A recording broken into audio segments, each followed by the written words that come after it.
Hey there, Agile Adventurer. Just a quick question.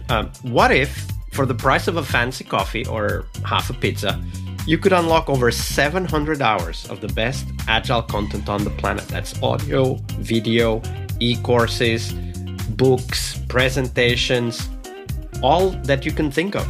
But you can also join live calls with world-class practitioners and hang out in a flame war-free and AI slop-clean Slack with the sharpest minds in the game. Oh, and yes, you get direct access to me, Vasco, your Scrum Master Toolbox podcast. No, this is not a drill. It's the Scrum Master Toolbox membership.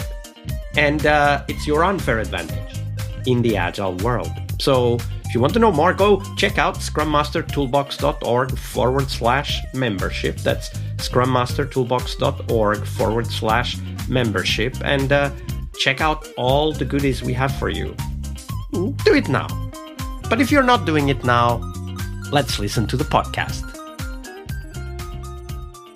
Hello, everybody. Welcome to one more week of the Scrum Master Toolbox podcast. And this week, joining us from the US is Joel Bancroft-Connors. Hey, Joel. Welcome to the show.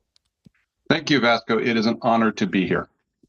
So Joel is the Gorilla Coach. You'll find him easily on the internets.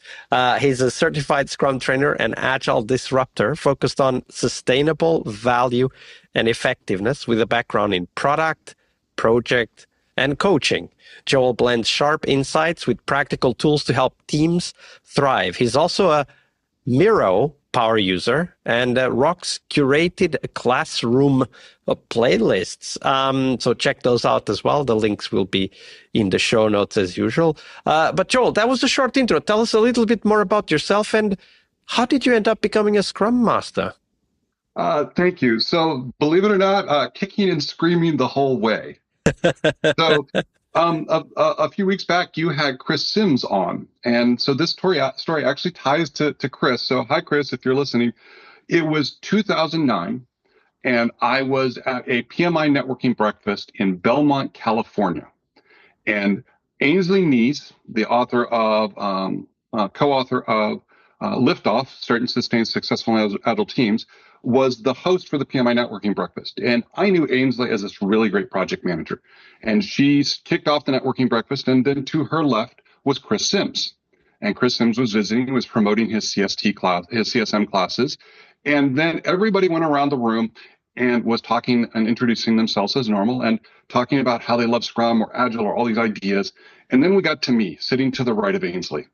And I said, I am Joel Bancroft-Connors, and you will pry waterfall from my cold, dead hands. Great intro. A few months later, I ended up laid off from my very, very good project management job, totally lost, didn't know where I was going. Chris Sims reached out to me, offered me a unemployment discount in his CSM class. I took the class, fell in love with it. It connected with all of my roots in customer service. And I just realized this was the way. And I never looked back from there. And when you realize that this is the way, it sounds, now that we're hearing that story, that, okay, it's kind of a, how do you say, an epiphany. It's something that you embrace wholeheartedly.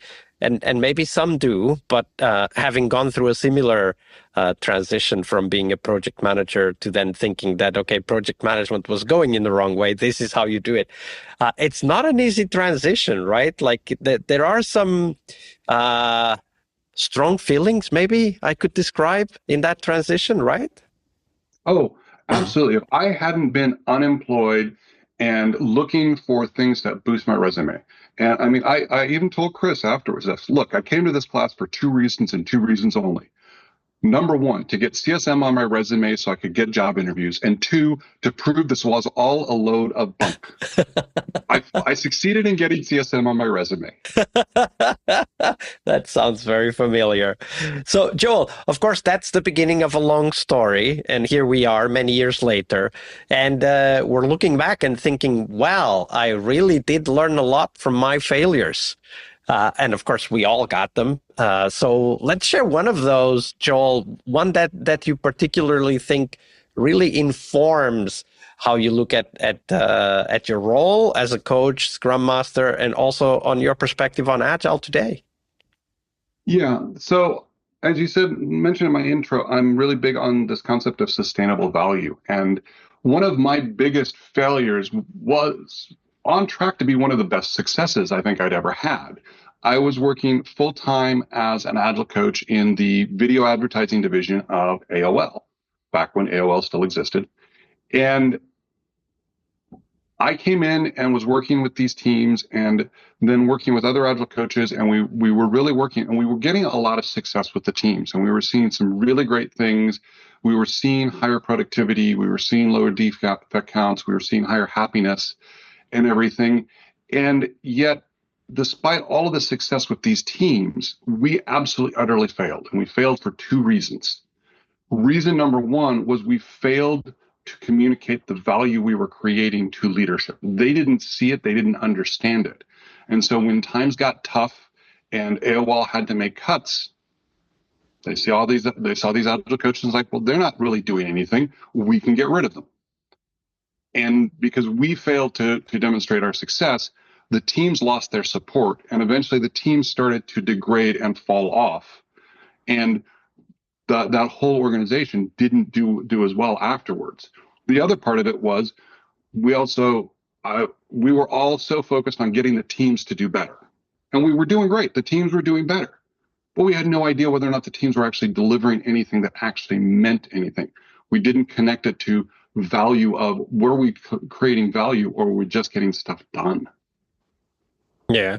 And when you think about that story, right, like this is something that many of us have heard, I'm sure, because it is kind of a recurring aspect of not just Agile, like most process adoption processes, whatever the process adoption is that you are going through, right? Like that disconnection of what we're doing versus what is impactful for customers or other stakeholders, then becoming a problem. If you had to go back and kind of relive that story again, what would you do differently, Joel? Oh, I think about this one all the time. I think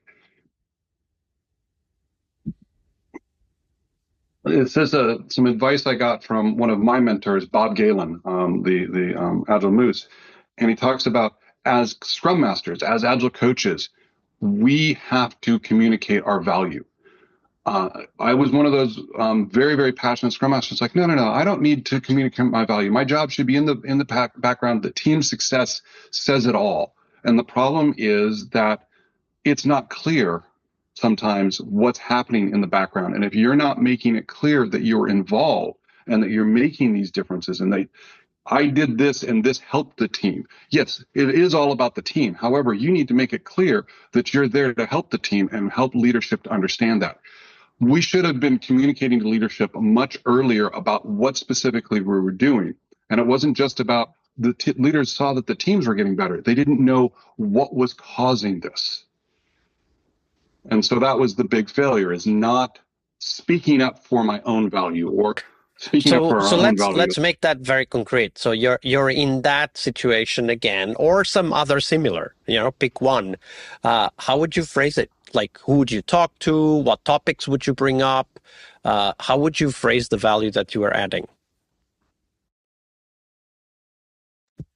Yeah, it's one of the hard things. And I know I'm doing a lot of work on it. I think Chris Stone has recently just launched a startup all around this concept and spoke at your Global at your Agile conference. Summit, indeed. Yeah, the Global Agile Summit around this.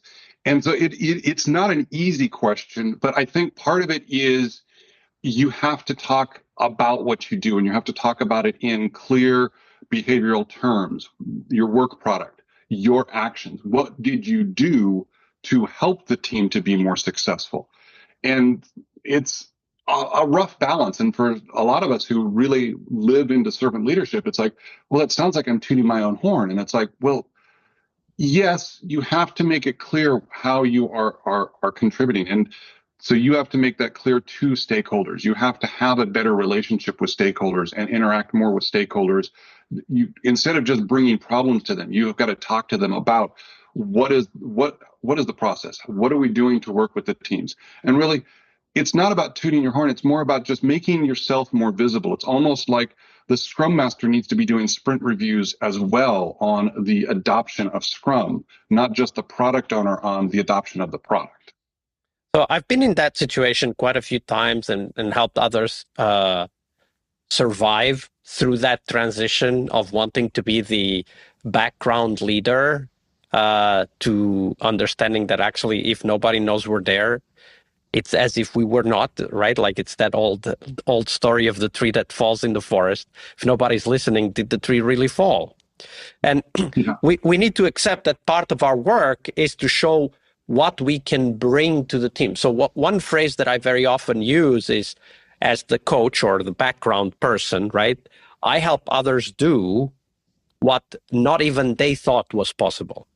And then I have a few stories to tell because that has happened a lot of times in my professional life. So I can go and I pick some of those stories. Some of those are more recent, others happened a long time ago. But I think that bringing that kind of contribution to the conversation is very important because, and this is even in the comics, right? Like who you're going to call, the Ghostbusters, right? But you need to know they exist and you need to know what they do. And I think it's also an important aspect for us to realize that Scrum Masters and Agile coaches exist in our world right now because they were needed. They would not have existed. They would not have come into existence if they were not needed. But the fact that they were needed doesn't mean that everybody knows, right? And it's also our responsibility to take that leadership, right? To show that this is what we need to do. This is what we are doing. This is where we came from, right? And really contrasting that transition. What do you think about that, Joel? Yeah, and I'm having an epiphany because one of the things I like to do is create analogies or connections to help people understand. And really, if you think about it, this is a lot like being the manager of a soccer team or the head coach of an American football team. No, I mean, if a lot of people have watched Ted Lasso, he's always talking about the team and how important about the team is. No one, though, has any illusions that Ted Lasso is not incredibly critical. It's like he can't just walk away and the team is going to be fine.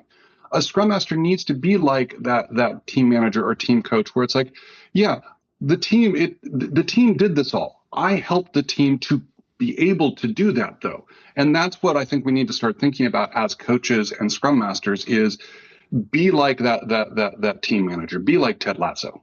Yeah, be like Ted Lasso.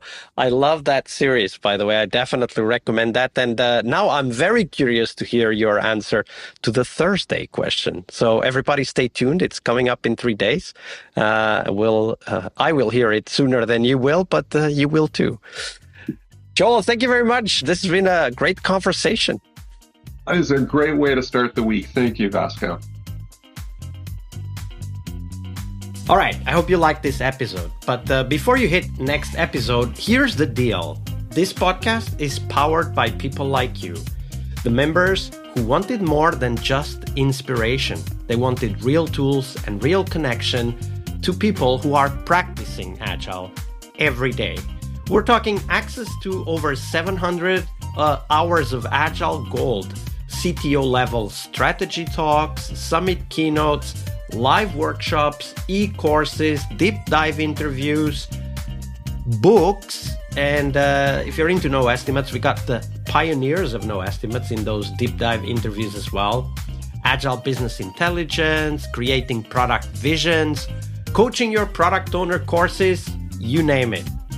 You'll get invites to monthly live Q&As with Agile pioneers and practitioners, plus a private Slack community, which is free of all of that AI slop you see everywhere and, of course, without the flame wars.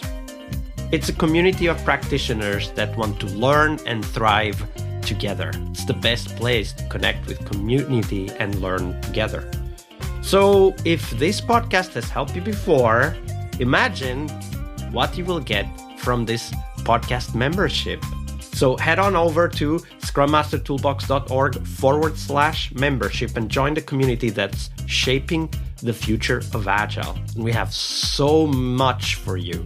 So check out all the details at scrummastertoolbox.org/membership because listening is great, it's important, but doing it together, that's next level. I'll see you in the community Slack. We really hope you liked our show. And if you did, why not rate this podcast on Stitcher or iTunes? Share this podcast and let other Scrum Masters know about this valuable resource for their work. Remember that sharing is caring.